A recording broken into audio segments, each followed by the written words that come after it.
All right, welcome back. Today we are talking about a machine that didn't just move the goalposts for performance, it basically launched them into a different time zone. I'm talking, of course, about the one and only Kawasaki Ninja H2.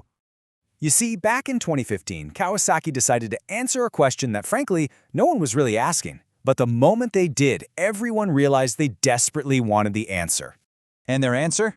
Well, it was simple, it was audacious, and it was something they borrowed straight from the world of high-performance cars. You add a supercharger.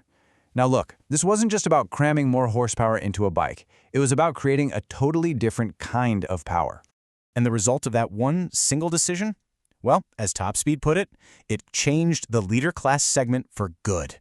This thing wasn't just another fast motorcycle. It was a complete and total game changer. So let's get into it and see why. So what's the secret sauce here? What is it that makes the H2 such a legend? Well, it really all boils down to one absolutely incredible piece of engineering right at its heart. So let's talk about that supercharger. What is it exactly? Well, think of it like this. It's basically a compressor that force feeds the engine way more air and fuel than it could ever breathe on its own. More air, more fuel, bigger boom, more power. Simple, right? But here's the key difference. Unlike a turbocharger, which can have that little bit of lag, a supercharger is driven directly by the engine. That means the power is just there, instantly. And you can actually hear it. That crazy, distinct chirping sound when you let off the throttle? Yeah, this story goes that's the sound of the supercharger's blades literally breaking the sound barrier. How cool is that? But here's where the story gets really, really interesting. Kawasaki didn't just build one version of this monster. Oh no, they built two. One for the street, and one that probably belongs in a padded room. See, the H2 that you and I can actually buy, the street-legal one, it has this kind of split personality. It was born from a much, much wilder track-only sibling, the H2R. So to make it legal for public roads, Kawasaki had to dial it back, deal with emissions, sound regulations, and liability. They had to tame the beast. So what's the actual difference between the caged animal and the one that's roaming free? I mean, how much did they really have to tame it?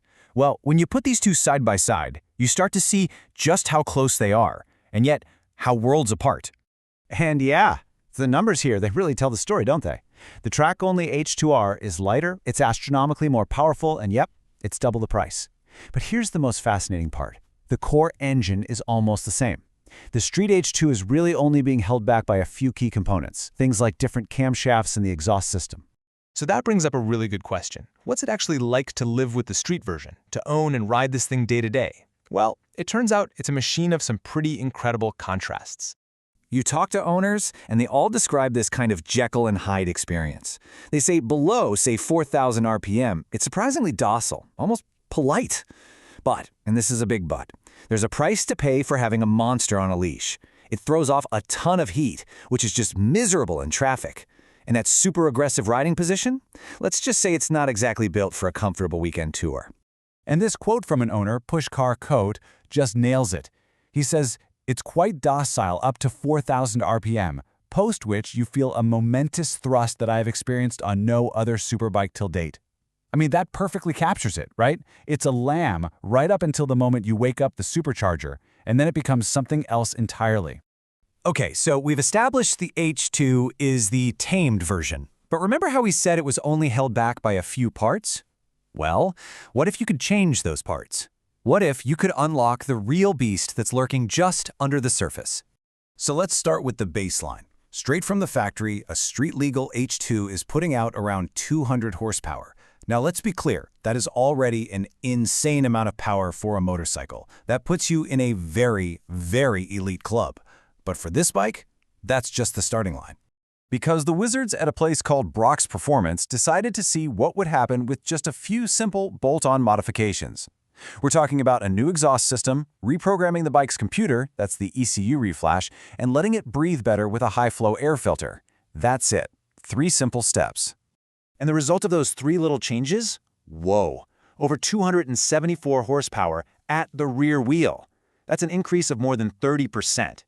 Suddenly, you're not just competing with other bikes, you are deep in supercar territory. But what does that kind of power actually translate to on the road?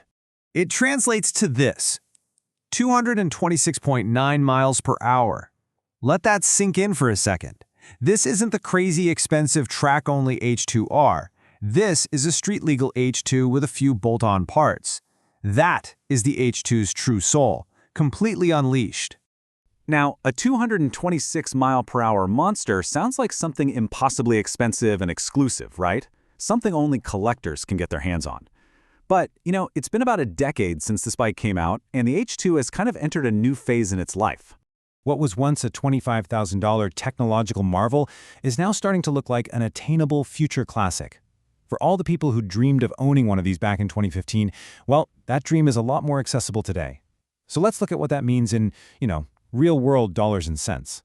If you look at the market for, say, a 5-year-old model, you're seeing prices that range from about 18 grand on the low end to maybe 25 for a perfect example.